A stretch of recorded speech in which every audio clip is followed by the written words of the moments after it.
Hi, guys. Hi, who's joining us this lovely summer Monday? It's summer. It is hot, and I am still drinking a hot beverage even though it's hot. I can't do iced coffee. Are you guys more of iced coffee people or hot? I can't do iced coffee. I like it hot. Um, and kids are out of school.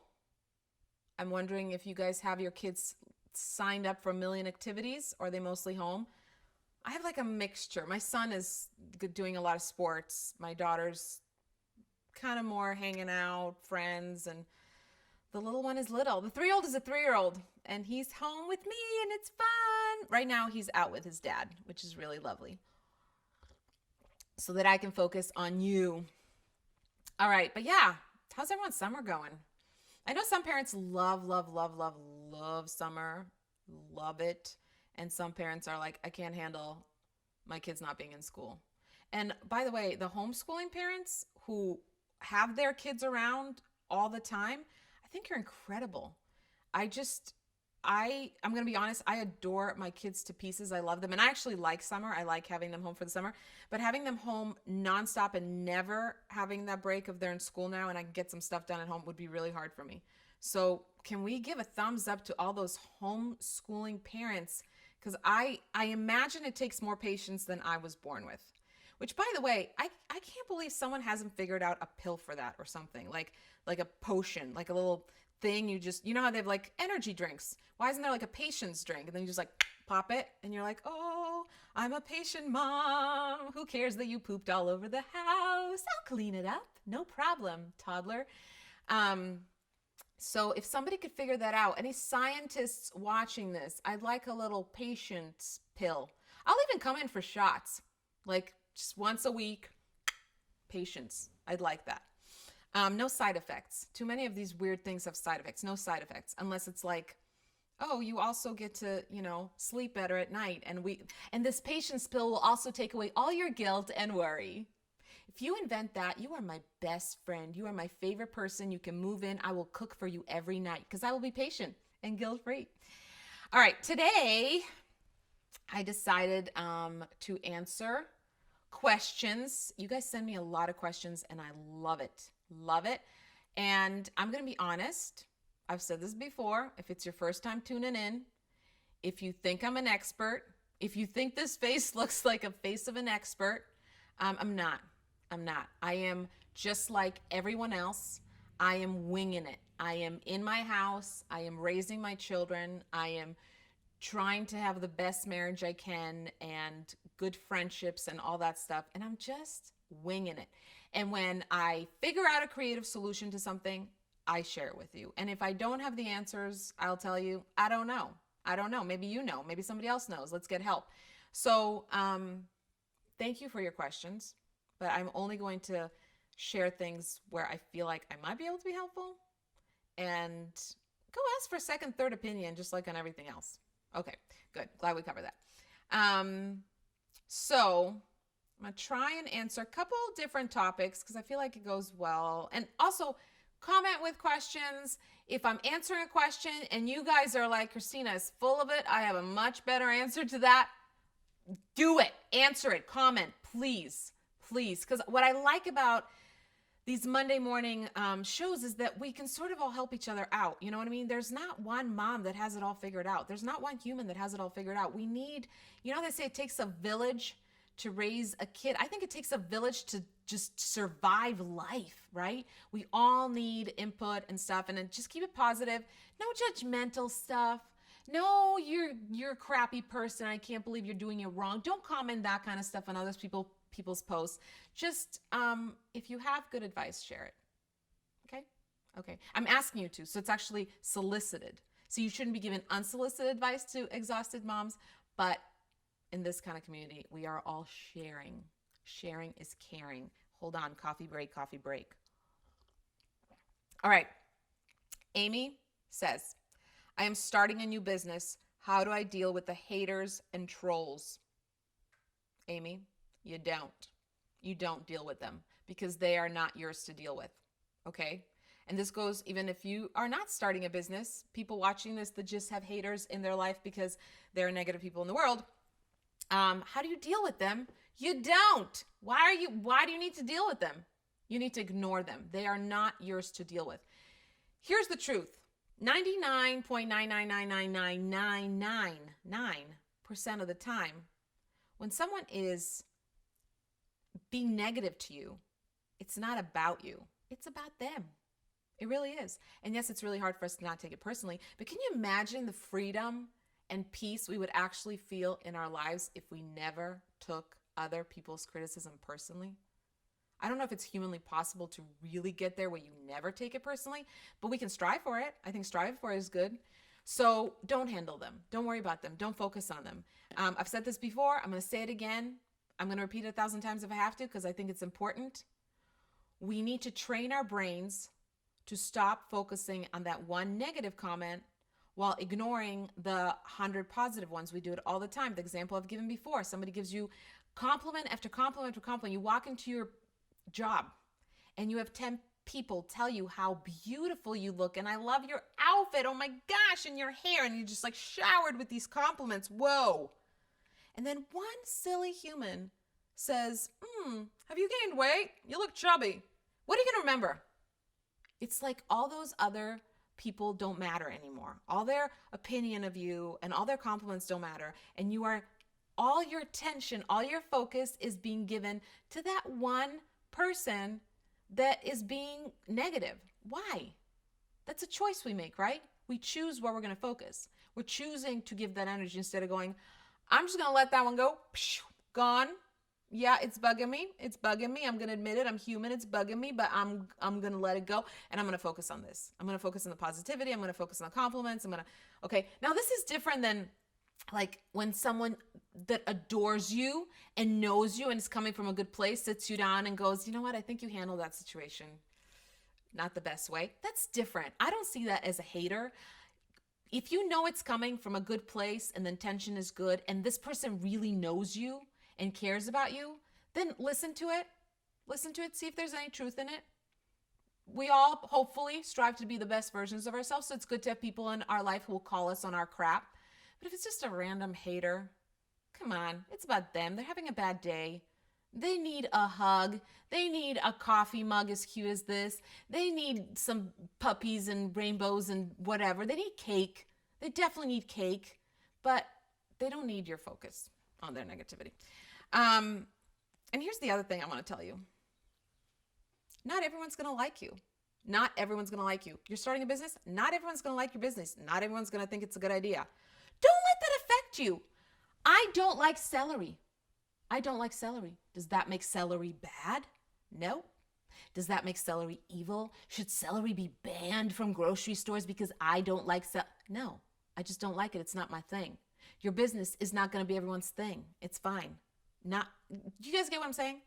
Just because not everyone likes you doesn't make you bad. Just because not everyone likes your idea doesn't make your idea bad. Just because not everybody loves your business or the product you just invented does not mean it's bad. No, I can't think of one human that everyone likes. I can't think of one product that everyone likes. There are people who don't like cake. Yes, I'm craving cake. That's why I keep repeating cake. I'm craving cake. I wish there was cake batter in this mug. But yeah, there are people who don't like cake. I mean, that's crazy to me. But that's not going to affect how I feel about cake. So you go, Amy. I am excited for your new business. And yes, you will get hate. And yes, you will have negativity. And yes, there will be people who will give you bad reviews. And you just need to right now accept that that is normal. That is real life. And you're not going to let it rule you. As I've said to you guys before, it is normal to have insecurities. It is normal to have fears. It is normal to have doubts. But you have a choice whether you're going to let those insecurities, doubts, fears, blah, blah, blah, have power over you. Don't let those rule you. Don't let your fears make your decisions. You make your decisions. Go, Amy. Can we get some hearts for Amy? Amy is going to rock this new business. And all you haters can go eat cake. Okay. All right. Somebody was asking me, I had mentioned once in the past really fast that I have a mission statement with my husband. And then somebody wanted me to elaborate on it. So let me do that. And I don't remember who it was. I'm sorry, I didn't write your name down, but I sometimes notice these questions or comments and I'm like, oh, I want to address that next time because I missed it. So I've mentioned this before, but when I got married to my second husband, because I was At that point, I was like, do not want to go through a divorce, and I just want to do everything right. What we did is we went to counseling. Actually, let me tell you this story real fast because this is interesting. So you got to understand, when he started dating me, again, I was divorced, I had 2 little kids, I had all this financial stress and blah, blah, blah. And I was pretty cynical about love and relationships, and I've talked about that before. And so one time we were hanging out and somebody was talking about premarital counseling, and me being the cynical me at the time, I was like, premarital counseling is so stupid because by then the dress is bought, the invitations are out. Like, you could be sitting in counseling, a therapist could literally be telling you, you know what, you have all these issues, you should wait. And because the dress is bought and blah, blah, blah, and you're excited about the party and the pretty cake you ordered, you're going to be like, we'll figure it out. It's fine, babe. We'll figure it out. Let's not postpone. Right? So what I said, the comment I made that day was like, premarital counseling is dumb. I think people should go to pre-engagement counseling because then you're more likely to actually go, shoot, we need more time. We shouldn't get engaged yet. We need more help, or maybe we should break up. And so my current husband, being the smart, thoughtful guy that he is, when he decided he wanted to marry me, he came over one day and he goes, so babe, I found a therapist that deals with, relationships and all that, and does premarital counseling. I know we're not engaged, but also deals with step families since you have kids and, blended families and all that. And I thought maybe we could go. And that was also his way of saying, I plan on proposing. But it was great. We went to pre-engagement therapy. I don't even know if that is a thing, if I just made that word up, pre-engagement therapy. But I highly recommend, if you're dating someone that's really serious, don't wait till after you're engaged and the dress is bought to go, to premarital counseling. Do it before. I'm a huge fan of therapy. I'm a huge fan of having a third party because your friends are all biased. Your family's biased. Everyone in your personal life is biased. You need a third party who is a professional who's going to go, you know what? This is a concern. This is something you should work on. Why not work on it beforehand? Why not get some tools, how to work on things where you guys are not getting along well or have issues? Why not pick some tools up before you even walk down the aisle, right? Okay, so anyway, all that to say, in our therapy, one of the first things this therapist did is she said, I want you guys to write a mission statement for your relationship. And I was like, what? A mission statement? Brilliant, right? So she thought we would just like write a little paragraph mission statement, just like you would for business. Okay, if you're not familiar with what a mission statement looks like, look up, just Google mission statements for businesses and you'll see. It'll just tell you what they stand for, what's important to them, what their goals are, all that stuff. So my boyfriend at the time and I went and wrote this, I think it's about 7 pages long, because we're overachievers apparently.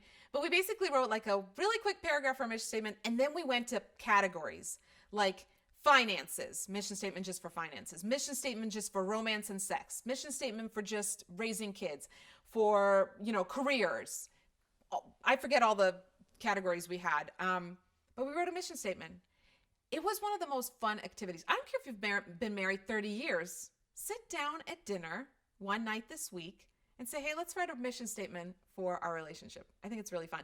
And another thing I think that's really fun, especially as your kids get older, like maybe after 10 or maybe like when they hit teens, sit down one night. This is a great family activity. Write a mission statement for your family.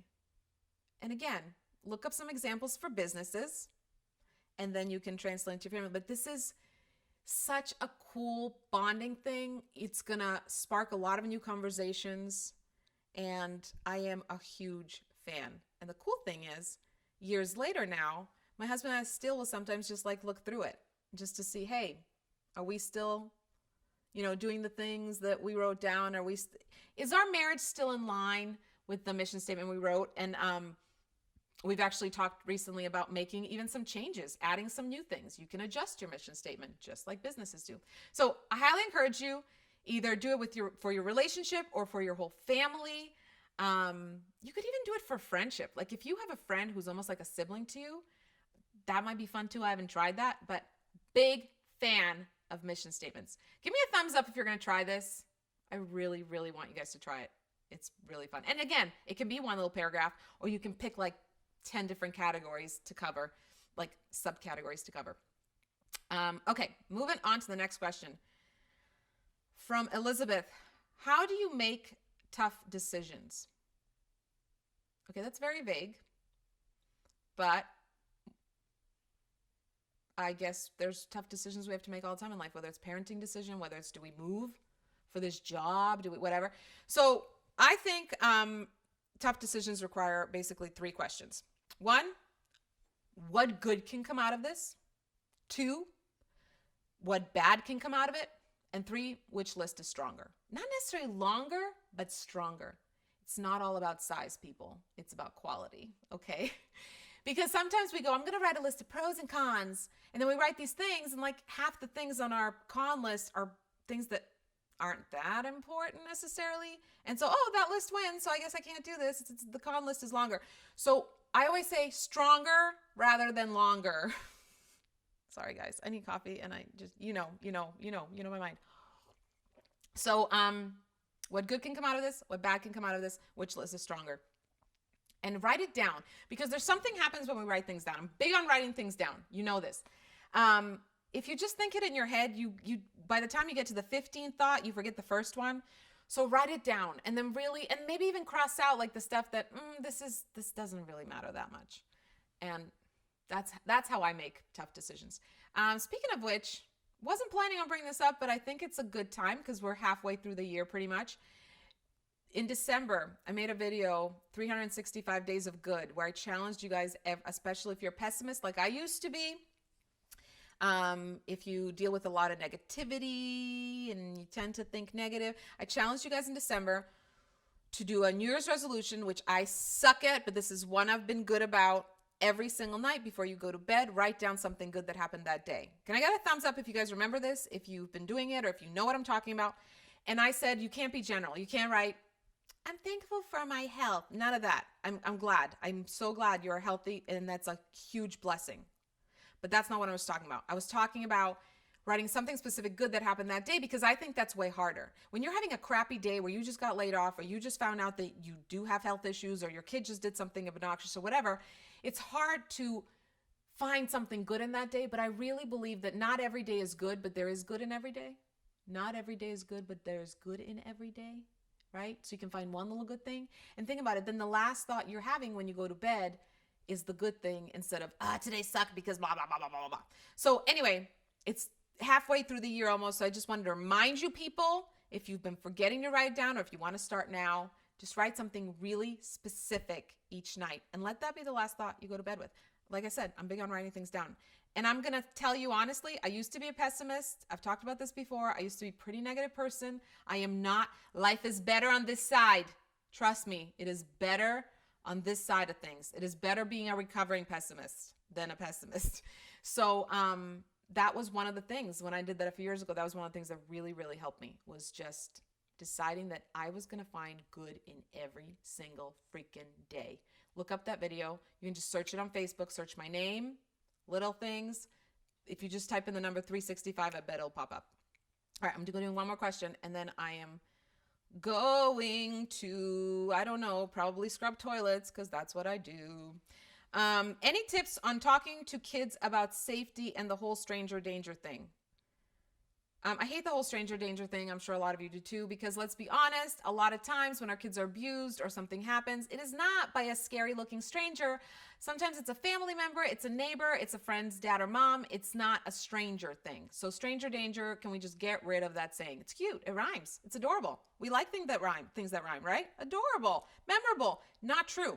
Don't make your kids think that this stranger is gonna come and blah, blah, blah. They need to be aware of just everyday life. I have to go. I can't give you a long answer on this, but I'm gonna give you my best tip on what works with my kids, or what I found worked with my kids. I think a lot of times we sit our kids down and we tell them the dangers of the world, or the things they should be aware of, or whatever. Whether it's we don't want them to get kidnapped by somebody, or whether it's just we don't want them to try drugs if somebody offers it. Whichever range you want, right? What we do is we sit them down and we say, this is what you say. This is what you do in that situation. And this is what I'm going to challenge you parents to do. Stop doing that. What I want you to do is talk to them about it. And then don't give them your words to say. Help them find their own words. Because that's going to work way better than them just repeating what you said. Meaning role play with them. Don't just say, if somebody offers you drugs, this is what you say. No, say, okay, let's role play. This is what I'm going to do. we're at school and blah, blah, and I come up to you and I'm the kid. And then literally role play. Hey, Matt, do you want to try this? It's really, whatever. Role play. Have your kid have to play back. Now, if it happens in real life, they've already said the words. They know the situation. It's probably a little different, right, than exactly how you word it, but they've been there. They've done that. It's more familiar. They get it. So role play everything. I used to role play everything like that with my kids about bullying. Like if someone's bullying you, how are you going to handle it? If a stranger comes up to you in the street and offers you candy, if your friend's dad, you're there for a play date or whatever, and your friend's dad says something and it just feels a little awkward and weird and not right. Role play all those things with them because you want your children to find their own words. You are empowering your children, but by helping them find their own words instead of just telling them your words, and then they're just like robots that repeat what you have to say. Does that make sense to everyone? This is really, really important. Really important. Your kids need to find their own way to communicate with strength and power and courage. All right. I think I made some sense today, you guys. It's a Monday, and I have coffee, and I have a ton of things on my mind, and I think I might have actually said a few cohesive sentences. So go me. I will have cake to celebrate that. I hope you guys all have a great week. I love you. Thank you so much for being here on Mondays and listening to me blab. You have no idea how much I appreciate you. Every single Monday, I'm always shocked when there's like people watching this and commenting and communicating with me. And I just hope you know that I appreciate every single one of you. I know your life is busy. I know you have a lot, and you're taking the time to join me, and I appreciate it. Did I say that? Did I say it enough? I appreciate you. All right.